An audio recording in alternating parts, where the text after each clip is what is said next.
Frozen shoulder, कंधे जाम हो जाते हैं, हाथ इस प्रकार नहीं उठता है या आगे की ओर नहीं उठता है, ना ही कोई वजन उठा पाते हैं, कंधों में दर्द रहता है और वह दर्द आपका चल के सिर तक जाता है, पूरी पीछे बैक में दर्द होने लगता है, पसलियों में दर्द आ रहा है। तो ऐसी स्थिति में आपको कौन सा यौगिक अभ्यास करना चाहिए जिससे कि आपकी फ्रोजन शोल्डर की समस्या, जो कंधे जाम हो चुके हैं, उनकी समस्या आप सॉल्व कर सकते हैं। तो आएंगे अभ्यास के लिए। अगर आप चैनल पर नए हैं तो चैनल को सब्सक्राइब जरूर। तो सबसे पहले इस प्रकार बैठ जाएं, दोनों हाथों को आराम से शोल्डर पर रखें इस प्रकार। अब धीरे धीरे अपनी एल्बो से, अपनी कोहनी से इस प्रकार दोनों हाथों से सर्कल बनाने की कोशिश करें और धीरे धीरे सर्कल को बड़ा करते जाएं, धीरे धीरे बिल्कुल आराम से।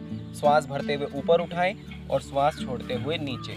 इस प्रकार आप धीरे धीरे इस सर्कल को जितना बड़ा हो सके उतना बड़ा करते जाएं 10 सेकेंड, 20 सेकेंड या आप 30 सेकेंड तक इसका राउंड करें और फिर एंटी क्लॉक सेम पोजीशन और सेम टाइमिंग के साथ ही आपको एंटी क्लॉक इसका अभ्यास भी करना है। तो जब आप इतना अभ्यास कर लेते हैं, दोनों हाथों को इंटरलॉक करें, श्वास भरते हुए दोनों हाथ जितने आप उठा सकते हैं उतना ऊपर उठाएं और श्वास छोड़ते हुए नीचे, फिर श्वास भरते हुए ऊपर खींचें और फिर श्वास छोड़ते हुए नीचे। जब आप इतना अभ्यास कर लें तो फिर से इंटरलॉक करें, हाथ को सिर के ऊपर रखें और श्वास भरते हुए ऊपर खींचें और श्वास छोड़ते हुए फिर सिर पे लेके आएं, फिर श्वास खींचते हुए ऊपर की ओर खींचें और फिर रिलैक्स करें आराम से।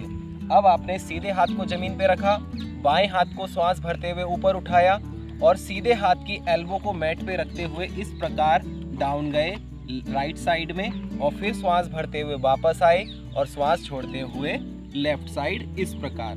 अब इसके बाद आपको क्या करना है, दोनों हाथों को इस प्रकार पीछे इंटरलॉक करें, दोनों हाथों को पकड़ लें एक दूसरे को और श्वास भरते हुए ऊपर खींचे हाथ को, फिर श्वास छोड़ते हुए आगे की ओर डाउन जाए, फिर श्वास भरते हुए वापस और श्वास छोड़ते हुए फिर से आगे डाउन जाए। हाथों को पीछे खींचें जितना हो सकता है, फिर धीरे से रिलैक्स करें।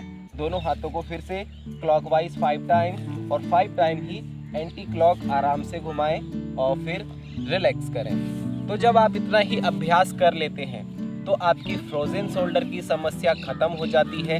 अगर आपके शोल्डर में पेन है, किसी तरह की इंजरी हुई है, तो भी आपका पेन हमेशा के लिए खत्म हो जाता है। तो रोज इसका अभ्यास करें।